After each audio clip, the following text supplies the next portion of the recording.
மதன் பாபுடைய வீட்ல வச்ச பேர் வந்து இயற்பெயர் வந்து கிருஷ்ணமூர்த்தி அவருக்கு பேரு. அவரு ஆக்சுவலா வந்து இசையமைப்பாளரா தான் அவர் வந்து தன்னுடைய பயணத்த தொடங்கினவரு. ஓ!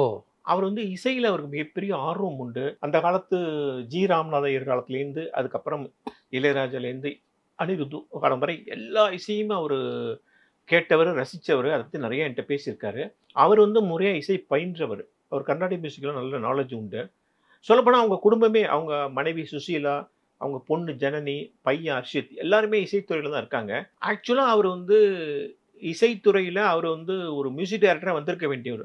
ஆரம்ப காலத்துல அவரு வந்து ஒரு சில படங்களுக்கு மியூசிக் அமைச்சார்ன்னு நெனைக்கிறேன். ஆனா அந்த படங்கள் எதுவும் சரியா வெளில வரல. அதுக்கப்புறம் என்ன பண்ணாருன்னா, காமெடியில போய் இறங்கி பார்த்தாரு.